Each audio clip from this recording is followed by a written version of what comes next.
and Chris Gilmour. And today we have the #1 marketer in the building, Mrs. Tamara. Our brain is this amazing supercomputer that we are programming every single day. Your subconscious mind is way more powerful than your conscious mind. That's why people don't succeed. I am my only competitor, and I know that the buck stops with me.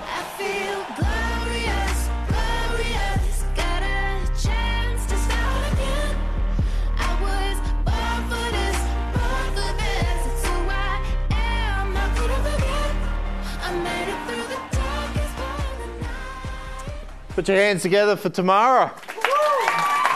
Thanks, mate.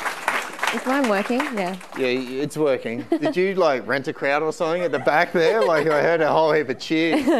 No one else. Maddie didn't even get that. Jesus. So, welcome. Thanks. Thanks for having me. All right, everyone's fed? Full of energy, or we're just going to die now? Coming after lunch is the hardest spot. I'm telling you. Yeah. All right. So, you nervous? I'm a little bit nervous, yeah. You're normally not this quiet. So, but for everyone, does everyone know who Tamara is? Or is she sort of flies under the radar? So every time I'm in Wintermill, the Bayside, you see all the billboards, you see the bus stops. It's always just Tamara, Tamara, Tamara. Yeah. Yeah. Yes. Yeah. We're going to talk about that too. So. I do have some scripts here, but I don't really like following scripts. It might throw you off a little bit. But let's start right at the start, because you're, 15 years in the game now? It's 17. 17, okay. Yeah. It says 15 here. You got it wrong. It's so I was with my mum for 10 years. But your mum was in real estate, wasn't she? She was, I used to follow your mum. Yeah. So, yeah, she was top of her game. Do you want to say who your mum is or no? Michelle Rogers. Yeah, so I started with mum when I was 18, and I was, just a kid at that stage. But 10 years with mum, in her shadow, I guess, I learned pretty much everything I could possibly learn to be an agent in my own right. But I didn't ever go out on my own when I was with mum, because I didn't believe I actually could. So, and I'll talk about belief a lot more today.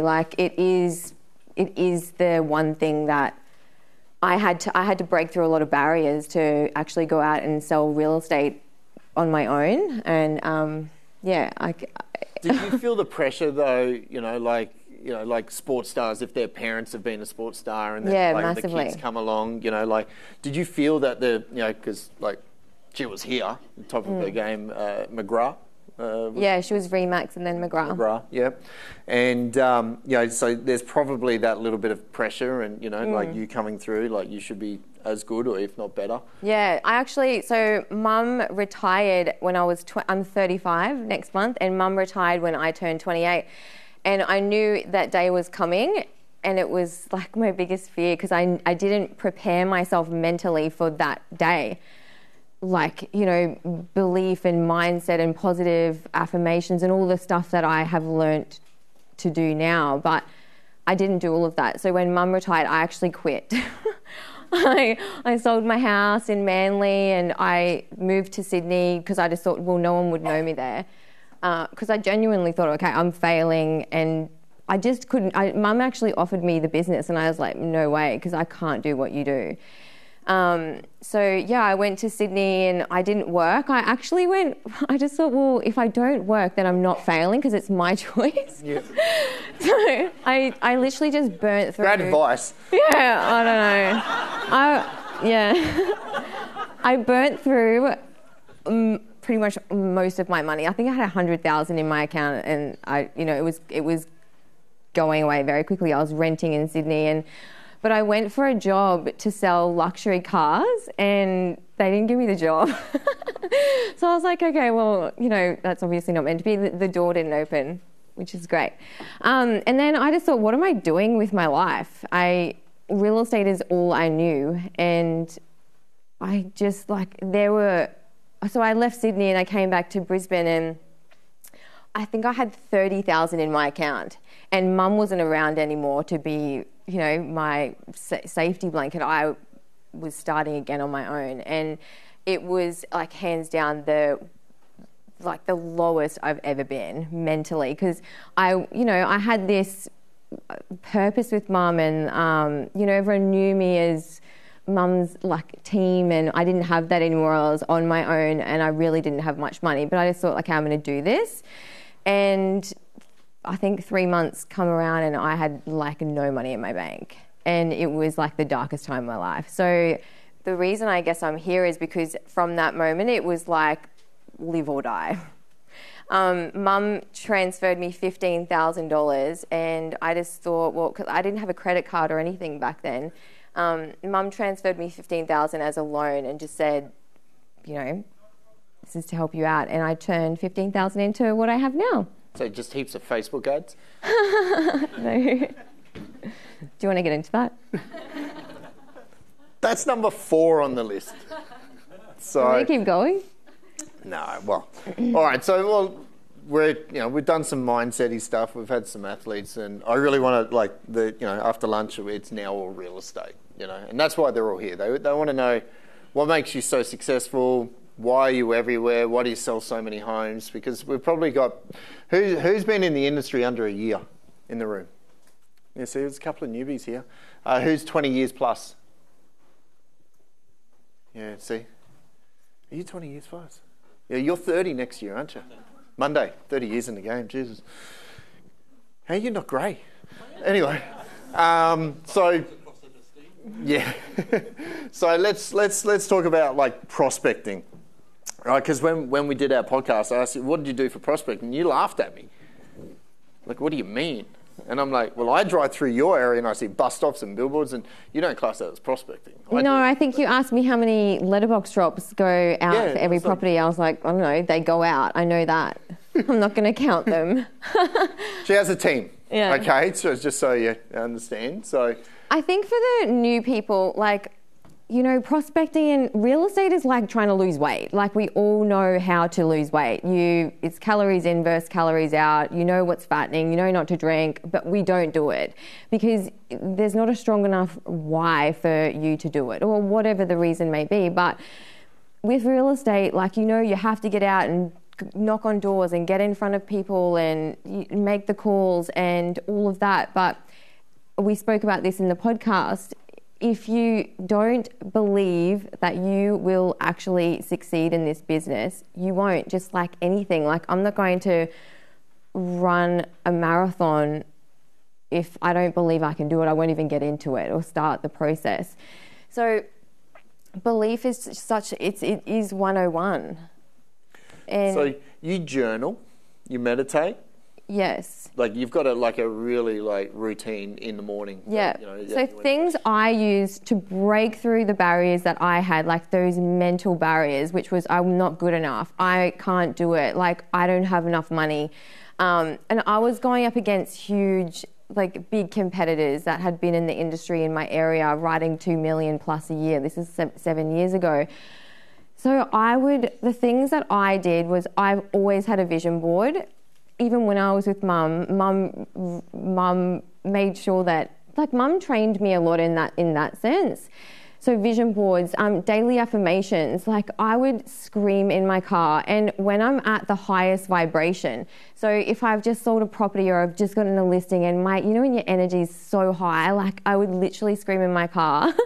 This is right in the beginning, I am the best agent on the Bayside. Agents wonder how I do it. I was no one, but it was like I used that energy as equity just to manifest. And now agents do wonder how I do it, but I faked it before I made it. And I believed it before I saw it. And I think that's something that is really hard to do. People say, yeah, I'll believe it when I see it. But I really believed it before I saw it. So yeah, and then also meditation and there's so much. Your belief system is so powerful. If you strongly believe that you can achieve any kind of goal, the belief will I don't know, I'm going around in circles here. But a bit like Meg. So she was just talking. So yeah. All right. So look, I'm very similar. I believe I'm the best agent there is, right? And I think everyone in the room would probably, some probably wouldn't have that belief, but I think you've got to have that belief right from the get-go, to be honest. And I don't think it's spoken about that much in real estate. It's all just prospecting. But I think the mental state of people, because like we go through some shit, don't we, as real estate agents? Like I've had suicides, I've had murderers, I've had drug addicts, I've had other real estate agents. They're the worst. You've got divorces. Like we go through all of it, don't we? And like I think. And then you come home, to your family or whoever you've got, and you're like, 23-year-old just hung himself in the house, and we've got to go sell it and deal with this. And like, do you find that hard? Like, I can brush it really easy. Like, I can just sort of just put it and park it over here really easy, and just it doesn't affect me. But I often see, even with my agents, you can just see they lose a listing and they're down for the next 2 weeks. Yeah. It's like the pressure for me, and I don't know who said it before. Maybe Carmichael Hunt. He said, he's kind of like this because he's a sensitive person. But I am like we all are. Some people just have a harder front than others. But real estate is like this, and the toughest times that I've had it's from pressure. This pressure, like pressure when you're starting, pressure when you're at the top, and not actually filtering and navigating through that. That's why I always come back to like the tools that I use now are the tools that I used when I started. It's like positivity and mindset and belief and just journaling and getting it out and actually knowing that everything's going to be okay. When I crash and burn is when I haven't actually worked on those things over time. Yeah, okay. So let's go. I want to dive into like your prospecting. Yeah. So you do letterbox drops, you do your just listeds, you just I was sold. trying to like remember everything I do because you kind of forget. So I literally brand everything I could possibly brand. So I've like branded. We all do. We put our faces on candles and chopping boards and. No, but I've like branded. I've branded. A helicopter. I wrapped a helicopter for my work Christmas party. I branded my pool. It was just literally Perspex, like THP at the bottom of my pool, but people thought I retiled my pool. I've got a fully wrapped bus driving around billboards. Like my sister, like Mayfair Lane gifts and hampers, like every settlement gift that goes out to a buyer, it's got my branding on it. Water bottles, the disposable kind, Frank Green kind.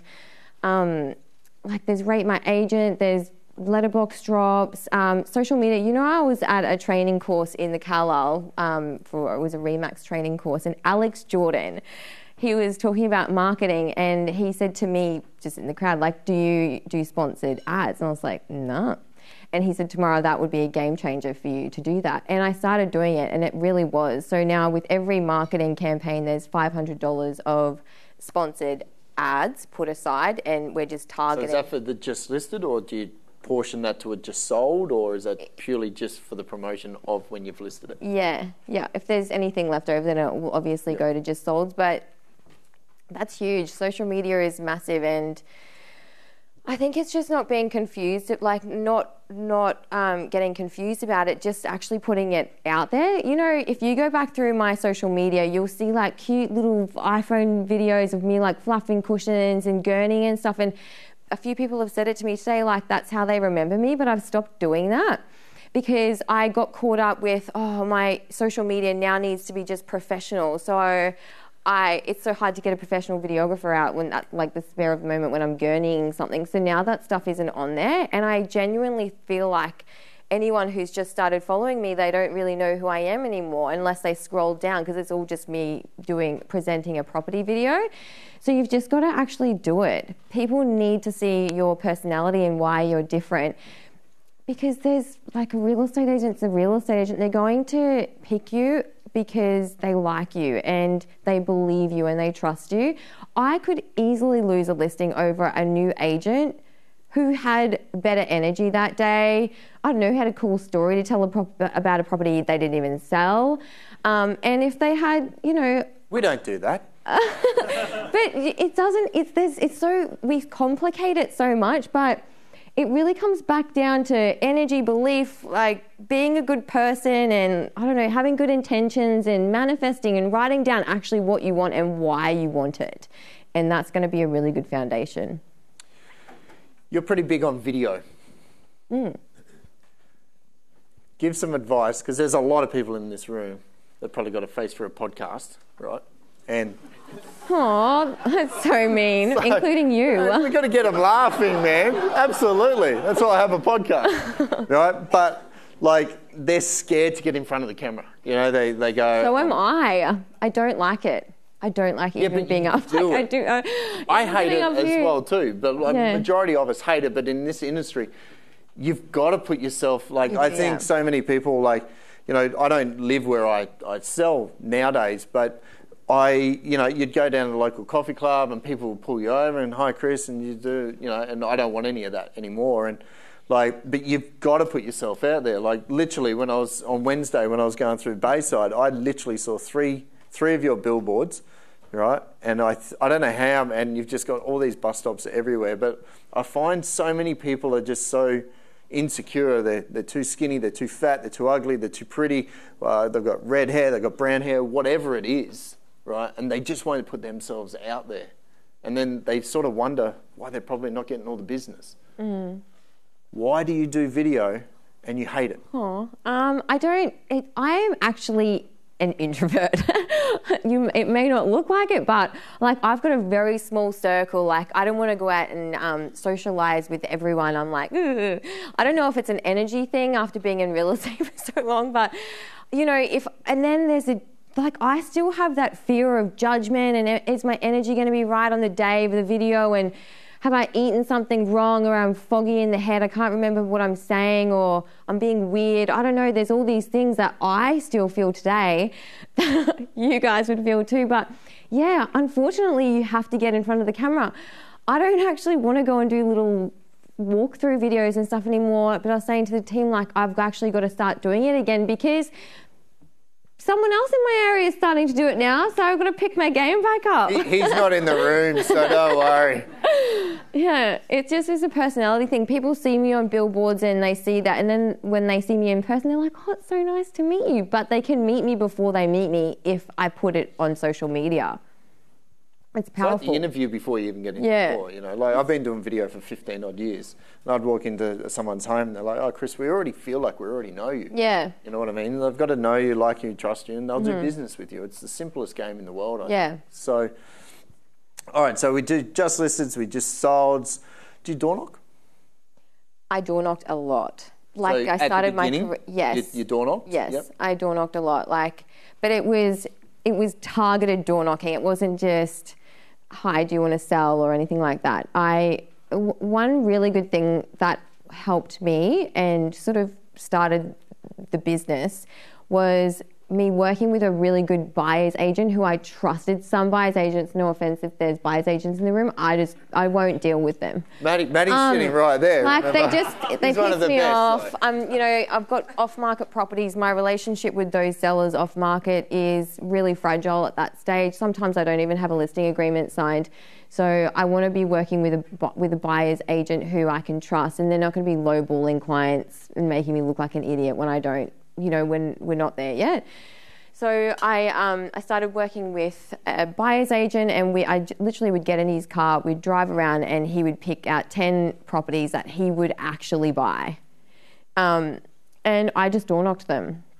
And I would obviously get no's, but I got a lot of yeses over time, and like I would sell the properties for really good money. Like, he's actually happy to pay market value for something or over because it's a great product off market. And now you look back, his clients' properties have gone up significantly, but at the time it was quite a lot of money, and I marketed off it. I was like, look at this great sale, I sold it for this, you know, and that's how I actually started getting listings, from door knocking. Okay. So now, would I door knock? Yes, I would door knock for similar things. Okay, so if you were a brand new agent, what would be the 3 things you would do today? That I would. Door knocks, number 1. I would act, but door knocking, like, you have to have good energy. It's like,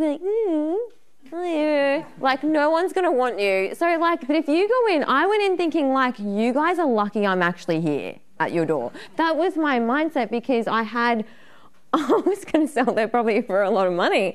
So I think the first step would be to work with, like, even buyers. If you've got really good buyers that are qualified, cashed up, ready to go, you know they've put contracts on properties in your office, I don't know. And then also working with a really good buyer's agent, because your energy is going to be like a rocket when you're going up to the door, and they're going to want to talk to you, and you're going to get more yeses like that than no's. So buyer's agent, buyers, door knock with purpose, or even just like let them know. Just door knock as much as you can. Cold calling, I did a lot of that. Like, I cold called until it was like rude. Really? Yes. Like stalkerish? I don't know. Until it was like past dinner time. You shouldn't be calling me. But okay. So my team do it at a certain time.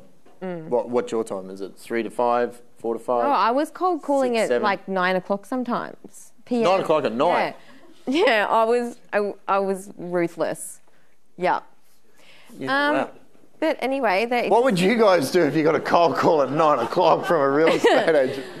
Yeah, and they were cold calls. It was just. Did they answer the phone though? Yeah, they probably did. Yeah. Yeah. What else? Tony, no, not at 9 o'clock. No. Like, times have changed. Things change. Like, this is going back 5, 6 years ago. Would I do that now? Maybe not. I don't know. Maybe I would. Probably would. Yeah. Okay. Okay. And the third one, I'm guessing, social media? Yeah, like, start building a social media page and, like, you actually just work your ass off. Like, I did not have a day off. Oh, there's the secret. I did not have a day off until, like, a real day off until, I don't know. You still work crazy hours now. Like, doing our podcast, and I'm just like, man, you're nuts. But I'm just saying, now I will really try and have Friday off. Like, I'll divert my phone. But I didn't do that for 15 years. Like, but for the first 5 years, you shouldn't be thinking about a day off. You shouldn't be thinking about your holidays. You should be, like, if you really want it, you won't think about it. You won't even need to not think about a holiday, because you won't want it. You want to succeed and get to the top. So just work your ass off. Like, it is not easy. If it was easy, everyone would do it. And that statistic that we heard from Matt. Someone, Matt, maybe about the amount of agents that fail, that is why. So it is the 7-day-a-week job if you really, really want it. Yeah, I think I was about 18 hours a day, 7 days a week when I started. I think that was a good 6, 7 years. I still jump on and watch Josh Teslin and just shake my head and just go, this dude's nuts. Or you can work smarter. And I think as I've gone into it longer, I think I've got a lot more balance. I didn't have a family back then either as well too. So you got to, there's a lot of things we've all got to juggle in life. So, but I think balance is one of the biggest things. But if I was brand new, I'd be working my absolute ass off again. I'd be doing 18 hours a day and just doing that solid for 3, 4 years, because it just sets you up.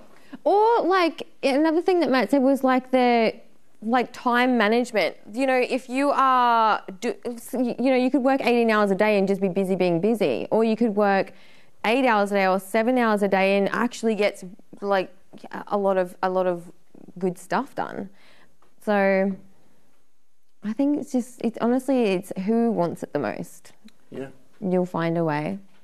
I don't know, is there anything else that I need to discuss? No. Does anyone have any questions or anything? Like, we've got an absolute superstar up here that you can pick the brains of. Has anyone got in the audience? Hello. She's a competitor, yeah? Your secret admirer. Oh, how do I get into the mums group? Yeah, because you're beautifully single, right? Oh, do you mean like... I don't know. Is it a Facebook group? Did she weasel away into one of these like mums and bubs things? Like the school moms, the like of that, are you considered? Do you know what? I could actually do more of that. No?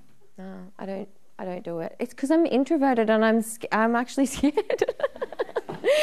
I get asked to go and do that, like go and, I don't know, get,